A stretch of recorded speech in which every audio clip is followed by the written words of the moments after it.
Okay, so the way I figured out how many squares I needed was, I didn't do it like sewing where you just probably measure. I didn't do that. I really like how big this sweatshirt is, so I got it and I laid it out however you're gonna do it, and I took my sample square that I made ahead of time and I just placed it, and I used it to generally measure how many I would need for the different panels. I think it's worked pretty well so far. The sleeves have come out to be a good size. I think it'll work. That's just how I did it. You could probably just measure, like, if you needed 15 inches, just measure this. You need like 3 of them, but I didn't do that because I'm not that technical. I was gonna say something. So yeah, if you don't exactly know how, like, I didn't know how I'd measure the sleeves if I wanted to make them bigger. So if you don't exactly know how to do that either, I just say get a big shirt or a shirt that you like how it fits and just measure it with a square.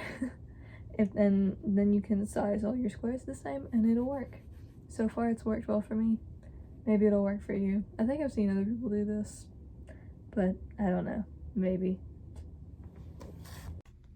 Okay, my sweater is done and I'm gonna put it together. I think that's where you put the sleeves. I might be wrong, but I have all my wrong sides out. I'm gonna start slipping it together. I'm so excited. So I will be back when I'm doing the ribbing for the bottom and the neck and the button band. So yeah. Okay, so I just finished sewing the sweater together. I just tried it on. It's very big. It's very heavy. I'm gonna start working on the ribbing for the bottom. I'm probably gonna make it slightly like short, like only probably about like that short on each side, so that whenever I sew it, it will make the bottom like round in, I think, maybe. But I think I'm gonna do that. I'm gonna work on the ribbing, then I'm gonna do my button band, gonna flip it inside out, and it will be done. Whew.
Okay, the cardigan's done. It's huge. It's literally huge. I'm sick. So happy Valentine's Day to me. I'm sick and gross. Today I've got tested for COVID, strep, and the flu all in one go. No strep, no flu. We don't know about the COVID yet, so I have to quarantine till that gets back. Anyway, I thought I'd tell you about the cardigan. So, I think it was really fun to do. I definitely think everybody, if you can crochet and if you do want to make clothes, you should totally try this. It's great. And the way I did it, it was very simple. You only need to know, like, I think three stitches, which would be like how to rib, how to single crochet, and how to slip stitch. The rest of it, and the buttonholes, probably the most Hardest part would be the buttonholes. But other than that, this is a very easy thing to do, which is very surprising for a cardigan. This was the first time I'd ever made a cardigan, and it was very fun. So things I would probably do different. The sleeves, for example. First off, my sleeves are way too long. They're a square too long. And I didn't realize this because I didn't measure, because I don't do that. I don't know why I didn't. I just didn't. I didn't want to. But if I would take away a square, my sleeves would be the perfect length. So if your arms, I guess, are like mine and will get covered up and eaten like this, maybe take away a square, because this is my front panel and it adds a square. So even if you take a square away from the sleeve, you'll still have that square taken care of. And another thing about the sleeves, so when you construct the sleeves, they're flat before you sew them all together.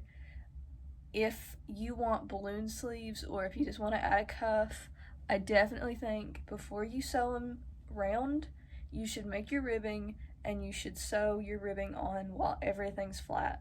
It will make it so much easier, because I had to slip these on while they were round, and it wasn't too hard, but it would have been easier to just do everything if it was flat.